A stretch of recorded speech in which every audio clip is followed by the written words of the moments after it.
Saint Jean Climac nous dit « J'ai vu un jour 3 moines recevoir en même temps la même humiliation. Le premier fut piqué au vif et troublé, mais il se tut. » Alors on pourrait dire déjà qu'il a déjà franchi quand même une étape celui-là. C'est-à-dire que son orgueil a réagi, il a eu cette blessure d'amour-propre, les mécanismes intérieurs de justification qui se mettent en route, mais il sait, parce que c'est un moine, parce qu'il a reçu cet enseignement, il se tait. Malgré tout, au fond de lui-même, celui qui est à l'origine de cette humiliation, il ne le porte pas dans son cœur. Il est dans l'incapacité d'ailleurs de l'aimer, il est profondément troublé. C'est dit, c'est piqué au vif et troublé. Le second se réjouit en ce qui le concernait, mais s'affligea pour celui qui l'avait outragé. C'est-à-dire que le second, progresse, il sait que ces humiliations sont nécessaires, donc il l'accueille, mais évidemment, il n'est pas dans la capacité d'aimer l'autre. L'autre, c'est un objet de souffrance pour lui. Donc il va s'intérioriser, il se tourne vers le Seigneur, mais il est incapable d'amour. Il se réjouit, dit le texte, ça veut dire qu'il sait que ce que nous vivons dans ces circonstances sont absolument nécessaires et qu'on ne peut pas faire autrement que de les accueillir. Il l'accueille et il se tourne évidemment vers le Seigneur. Souvenez-vous que nous avons beaucoup parlé de cela, comment lorsque nous sommes confrontés à une blessure d'amour-propre, confrontés à une difficulté, au lieu de réagir, de surréagir et d'être dans une espèce de dualité où on se bagarre et on n'en sort pas, alors on essaye de trouver une solution, ça peut prendre beaucoup de temps et quelquefois faire beaucoup de dégâts. Là, il s'agit vraiment de se tourner vers le Seigneur, de transformer cette dualité en appelant l'Esprit Saint pour faire de cette dualité quelque chose de trinitaire. Et c'est pour ça que là, on nous dit de toute façon, dans tous les cas, se taire. Alors on remarque que se taire, c'est difficile, parce que notre nature humaine, naturellement, ne peut pas se taire. Elle réagit, se justifie, enfin vous connaissez tous comment ça fonctionne. Et le fait de savoir qu'il faut se taire, le premier donc se tait, il se tourne vers le Seigneur, on le suppose évidemment, et pour mener un combat qui va être évidemment pour les commençants difficile. Mais l'Esprit Saint sait ce dont nous avons besoin et il sait que nous avons besoin de beaucoup d'aide. Et ça fait partie de ce qu'on appelle la miséricorde de Dieu. Ça fait partie de cet amour que Dieu, dès que nous nous tournons vers lui, eh bien, nous donne. Alors le second, il se réjouit parce qu'il sait que ces épreuves non seulement sont inévitables, mais sont nécessaires. Mais il n'est pas en capacité d'aimer l'autre. On n'en est pas là. Mais son travail... Déjà, parce qu'il en a une expérience, il sait que Dieu vient à son secours. C'est pour ça qu'il se réjouit. Il sait aussi que c'est comme ça qu'il va spirituellement grandir, se tourner. Et quelquefois, on sait que le combat est rude, parce que notre nature ne va pas nous lâcher facilement. Elle nous harcèle, les émotions, les réactions sont là. Toutes ces passions que nous avons déjà étudiées ensemble peuvent survenir en fonction de ce que nous sommes, tout à chacun. Et nous avons besoin vraiment de crier vers le Seigneur, parfois de dire « Viens à mon secours ». Et même quand on fait cela, on n'est pas forcément libéré pour autant. Mais on peut, parce que l'Esprit Saint répond toujours à un cœur humble, répond toujours à notre prière. Eh bien, nous sentons que si nous sommes patients, si nous avons la foi, eh bien, il y a ce calme qui intervient. L'eau agitée de nos humeurs, de nos états d'âme, etc., cette vase qui remonte à la surface se redépose progressivement et à nouveau, eh bien, l'eau redevient claire et nous retrouvons une paix intérieure. Cette paix, donc, elle nous est donnée de l'intérieur. Il faut que nous allions la chercher de l'intérieur. C'est là le combat spirituel qui est rude et difficile. Alors le troisième, lui, ne pensant qu'au dommage de son prochain, il pleura avec une profonde compassion. Quand on sera agressé par quelqu'un et que dans notre cœur, nous n'aurons plus que comme réaction qu'une profonde compassion pour notre prochain et de pleurer en se disant « Seigneur, aie pitié de lui ». C'est-à-dire, ça veut dire que l'amour de Dieu, eh bien, la compassion que Dieu a pour nous, eh bien, nous l'aurons dans notre cœur et que nous serons en capacité vraiment d'aider l'autre dans notre prière ou par une parole douce plutôt qu'une parole sévère. Ces 3 étapes, et je dirais ces 4 étapes, parce que la première, souvent, si on n'a pas compris vraiment ce qu'est le cœur de ce combat intérieur, eh bien on ne comprendra pas grand-chose à ce que peut être la vie spirituelle en Christ. Et ça commence par là. Vous savez, on peut connaître plein de choses, et on va le voir tout à l'heure quand on parlera de la cédille. On peut discourir sur Dieu tant qu'on voudra, mais pour un mot de travers, si on n'est pas capable de maîtriser nos réactions, eh bien on ne connaît rien de la vie spirituelle en Christ. On ne connaît rien de ce que tous nos pères, de ce que nous étudions semaine après semaine. Si nous ne mettons pas en pratique, ça veut dire qu'on ne connaît rien de tout cela. D'ailleurs, on trouve dans ce petit livret-là de Saint François, c'est sur les admonitions de Saint François, ne cesse de nous rappeler justement ce que je viens de vous dire, ou ce que ce livre enseigne, ou ce que tous nos pères et tous les saints, toutes les pères et mères spirituels nous enseignent. Parce que ce n'est pas seulement sur le plan monastique. On a souvent tendance à penser que oui, mais ça c'est bien pour les moines et les moniales. Comme si nous serions une espèce à part, qui ne serait pas fabriquée de la même manière. Non, nous fonctionnons tous de la même manière, et il n'y a pas 36 000 voies. Il y a des vocations différentes, il y a des situations dans lesquelles nous sommes plongés qui seront différentes, mais tout ce qui concerne la vie intérieure, ça ne change rien. Ce sont les mêmes lois pour tout le monde, et la vie spirituelle se décline de la même manière. S'il y a des enseignements extrêmement savants qui s'étalent et qui parlent de vie intérieure, mais ne nous incitent pas à prendre ce que nos pères, depuis des siècles et des siècles, nous enseignent, eh bien, nous serons dans l'illusion. Saint François qui nous dit « Heureux ceux qui ont l'esprit de pauvreté, car le royaume des cieux leur appartient. » Vous savez que c'est la première béatitude. Il y en a beaucoup qui sont férus de prière et d'office. Ouais, ça existe, ça. Et qui infligent à leur corps de fréquentes mortifications et abstinences. Alors, ça existe aussi, des gens qui cherchent dans un esprit de perfection, qui jeûnent, qui prient, qui méditent, etc., mais qui le font d'une manière très humaine, finalement, dans le but d'obtenir l'épanouissement de quelque chose, obtenir des talents, un développement personnel. Mais pour un mot qui leur semble un affront ou une injustice envers leur cher moi, c'est entre guillemets là, ou bien pour tel ou tel objet qu'on leur enlève, les voilà aussitôt qui se scandalisent et perdent la paix de l'âme.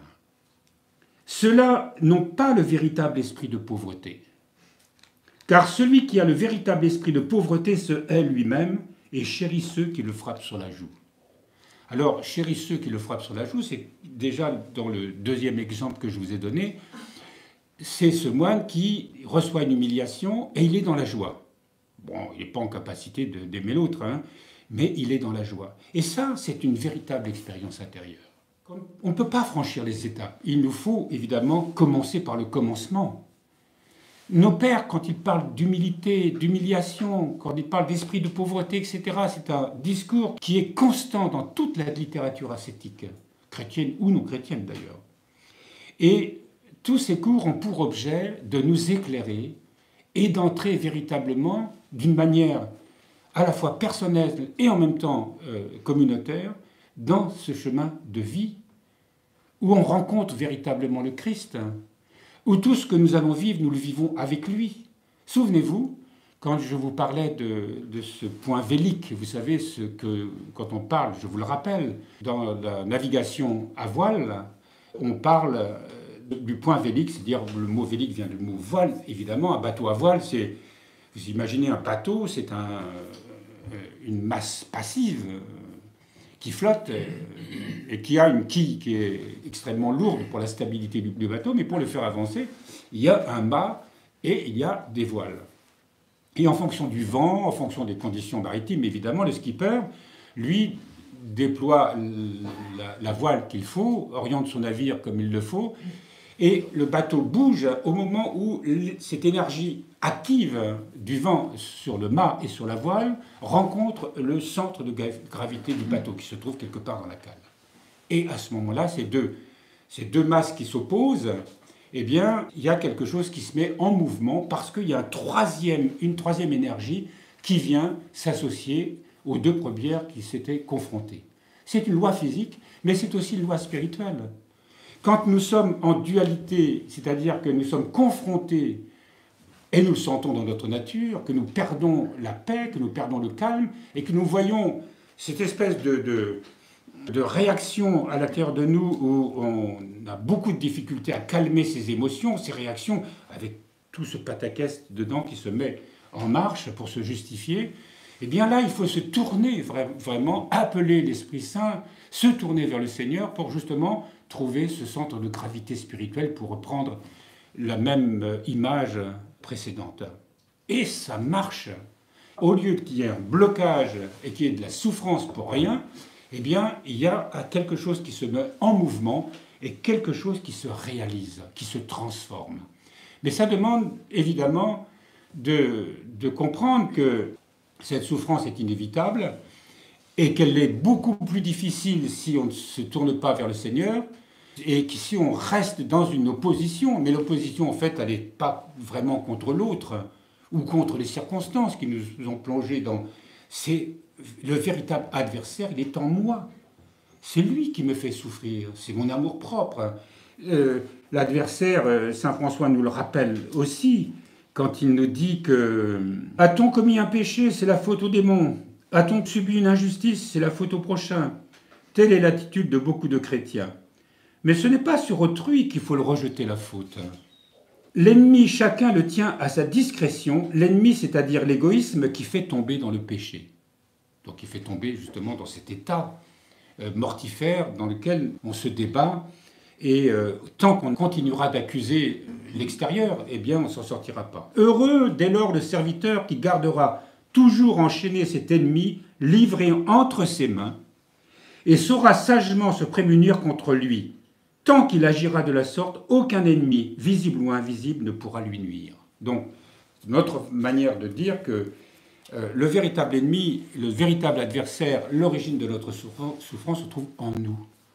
Il ne se trouve pas, même si les autres ont pu déclencher cette réaction, même si nous pouvons subir une injustice, nous l'avons répété souvent, mais notre façon de réagir met en lumière ce que nous sommes, met en lumière justement ce qui est imparfait en nous, met en lumière notre orgueil tout simplement, notre volonté propre, notre amour propre.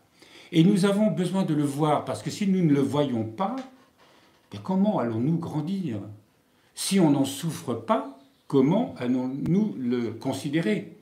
Or, les outils spirituels, la voie spirituelle qui nous est offerte, à nous de la prendre ou de la refuser. Mais quelque chose en nous s'y oppose, on va chercher de l'aide, mais ce n'est pas toujours la bonne aide qu'on va chercher. La seule dont nous avons besoin, c'est vraiment l'aide de la grâce de Dieu. Et on voit bien combien notre nature s'y oppose. Et persévérer, pas seulement dans une prière que je pourrais faire à la hâte au moment où je souffre, au moment où je suis justement dans cette dualité intérieure, c'est vraiment de se tourner vers le Seigneur et de se maintenir avec patience, avec persévérance et de savoir, et c'est la foi qui nous le dit, c'est la foi qui nous le donne, que le Seigneur entend toujours, dès l'instant que je se tourne vers lui. Et même à l'instant où je suis dans cette souffrance intérieure, le Seigneur le sait. Mais si je ne me tourne pas vers lui, eh bien, il ne peut pas apporter son aide parce qu'il nous a créés libres. Alors, même si cela nous paraît difficile, dans cette difficulté-là que nous sommes en train de vivre, l'Esprit Saint agit, même si on ne se rend pas compte. L'amour de Dieu en nous agit, même si nous avons le sentiment d'être dans le trouble. Même si nous sommes en train de nous bagarrer avec nous-mêmes, on voudrait se tirer d'affaire, mais nous avons le sentiment que notre nature ne nous lâche pas. Eh bien, on continue avec persévérance et avec foi, et il y a là, effectivement, ce miracle qui se produit tôt ou tard, et souvent plus tôt qu'on ne le pense, un retour à la paix intérieure.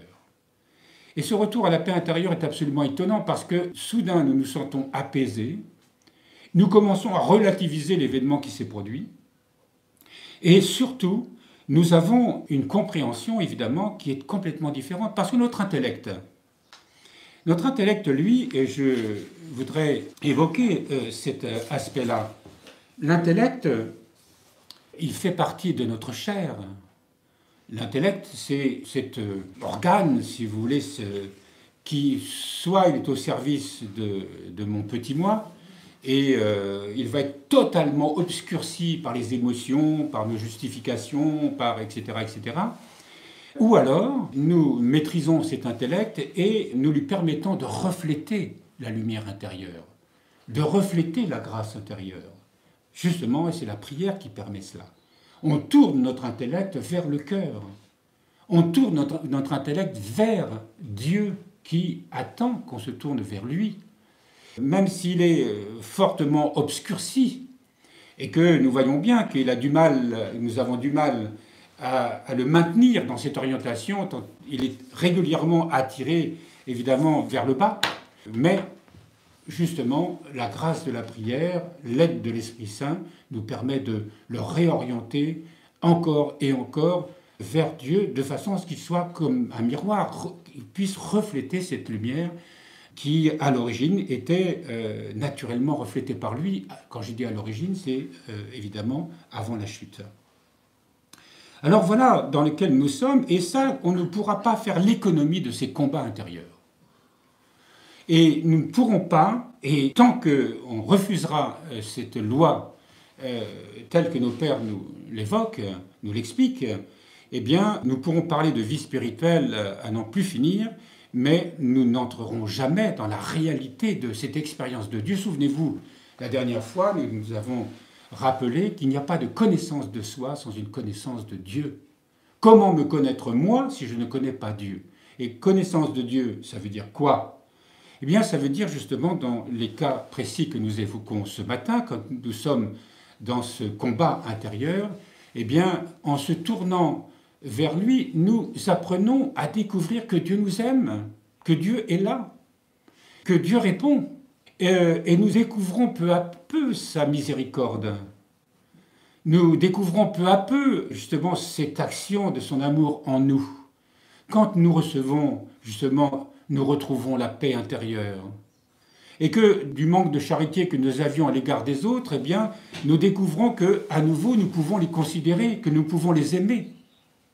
Alors, lorsque, dans cette expérience qui nous amène peu à peu à ce troisième moine qui, lui, en arrive à ne plus souffrir du tout de cette petite blessure d'amour-propre et qui a vaincu sa volonté propre, mais qui est capable d'amour pour celui qui l'agresse, alors là, c'est autre chose. Mais ça, c'est ce que nous devons apprendre, et on ne peut pas l'apprendre autrement qu'en vivant les uns avec les autres et confrontés justement à la vie communautaire. C'est inévitable, et c'est non seulement inévitable, mais c'est absolument nécessaire. Et là, on pourra vraiment parler de vie au sens chrétien du terme.